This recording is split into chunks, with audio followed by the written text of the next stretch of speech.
So I want to thank you for inspiring me to finish the manuscript so I'd have something to write, to share. And to thank the department and all of you who've come out to hopefully engage in this conversation with me. The usual caveats apply. The topic's a little bit different from the abstract, but I do think that the theme is firmly within the description that you have of the talk there. And also, because this is part of a larger manuscript, I put together several different pieces, and so in the process of editing, I always worry that the paper becomes weaker, but I hope that it'll be coherent enough in any way to have a constructive conversation. So I'm very grateful and honored to be here. The new subtitle of this paper, I'm going to call Strangeness, Madness, and Race. You have a handout of a series of quotes, of which I will only read out the final one, the fourth quote. But those are there. And so the first quote is actually from Foucault's Madness and Civilization, which in some sense is the springboard for this paper. In December 2002, the US Attorney General initiated a focused agenda to round up, question, and detain hundreds of mostly male Muslim immigrants in the US under the aegis of the newly created category of potential terrorist for the purposes of intercepting and obstructing terrorism. This agenda was carried out without extending the benefit of American constitutional protections routinely offered to non-Muslim American citizens and often indulgently granted to non-citizens during times of relative peace and security. Since then, Muslim men and women have been subjected to remarkably cruel treatment in the name of stopping or preventing terrorist activities. What are their transgressions which have engendered such treatment? Liberals and conservatives alike have argued that the Bush administration's war on terror is a legitimate war with its objective the elimination and prevention of threats to the physical safety of American citizens. They suggest that preemptive policing strategies must take precedence in a world threatened by terrorists. The goal of preventing terrorism is important and defensible. However, their views do not account for the hostile attention that has been visited upon Muslims in a range of arenas unrelated to terrorism and spanning back decades before the war on terrorism began. And I won't go through the litany. I think most of us in this room have a fairly clear understanding of that kind of hostile attention. I think a more compelling case can be made that Muslims or Arabs or Middle Easterners have become the focus of the state's attention as an unpredictable, unruly population whose existence poses a threat, not to society at large, as the Bush presidential administration has insisted in its defense of its extreme treatment of Muslim men, but rather to the secure existence of the current cultural political regime. I think that for the Bush administration and Western society, the more urgent concern is the danger of radical cultural heterogeneity, or the threat to a fundamental cultural homogeneity. The treatment to which Muslims have been subjected manifests a fundamental hostility that sovereign institutions direct towards individuals, towards groups whose comportment seems to threaten the fundamental political cultural order on which a state is based. Their unruliness emerges from these practices that appear to challenge or violate a dominant neutral cultural or political norm, such as public secularism. And you can see the list of quotes under point 2, which I also won't bother reading. But I have many other examples for my next statement. It is, which I can share with you after this talk if you'd like. It has become clear that Islam and Muslims by extension have become closely associated in the public mind with evil, terror, irrationality. Not only is Islam incomprehensible, but so are its perceived attendant practices, such as the hijab and the integration of politics and religion, and the identification of most Muslims as terrorists.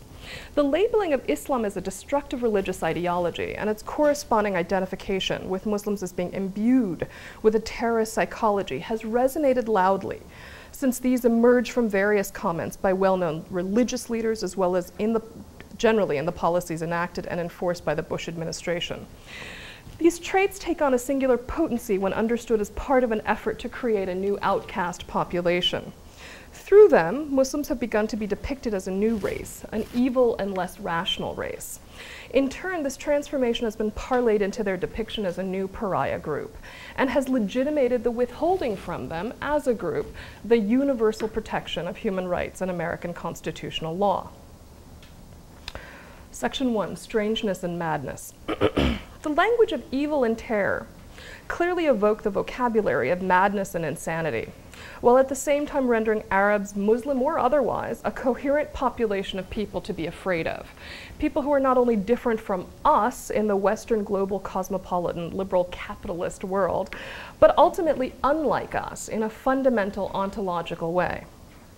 This population, by being grouped together as terrorists, fundamentalists, and irrational, and distinguished under a label that is at best only remotely true, and at worst suspect in a range of ways, namely just this general, ubiquitous, really non-precise term called Muslims, is racialized, without ever explicitly being named as such. And so in short, Muslims are perceived as altogether strange and downright mad.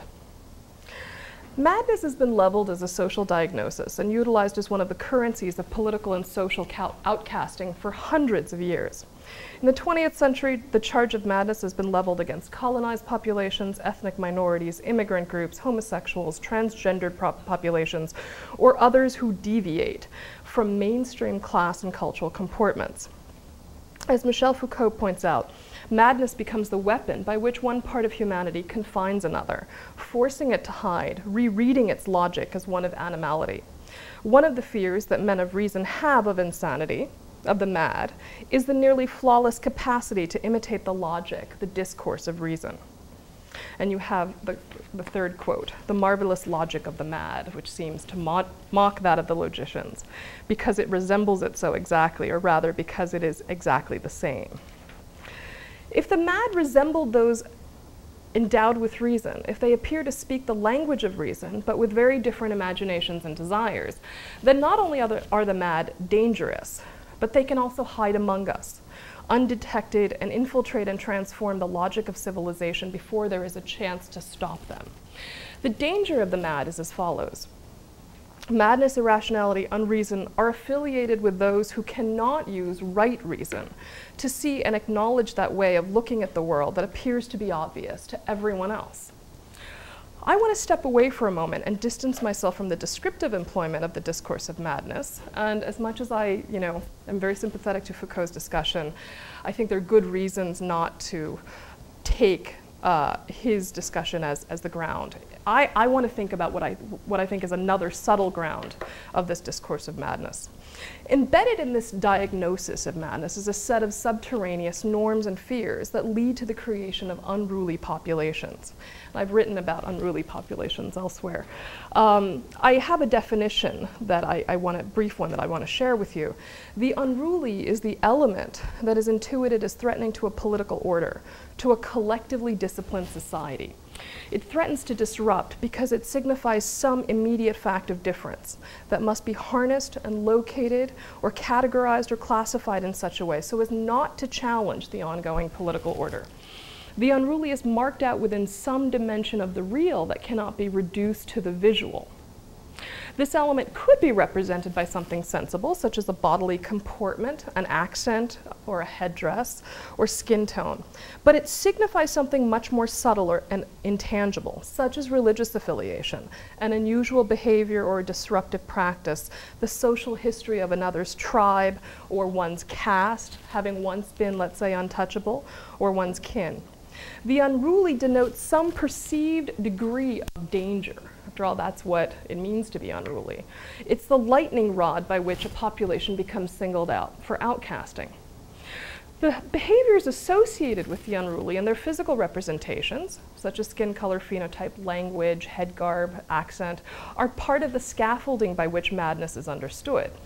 Madness itself is a refined discursive apparatus by which some other uneasiness is indicated, one that often seems too murky to excavate. I think uneasiness is one ground by which the process of racializing or outcasting begins for some groups in the contemporary age. In order to escape the baggage of other words that have often been used to connote a similar kind of phenomenon, I will refer to it here simply as strangeness. The sophisticated vocabularies of strangeness can become one initial impetus by which groups are eventually deprived of their status as legitimate right-bearing members of national or international political communities. There are plenty of examples in the history of the world where cultural or social strangeness has been read as a form of unruliness and ultimately indicted as those who are mad. The history of race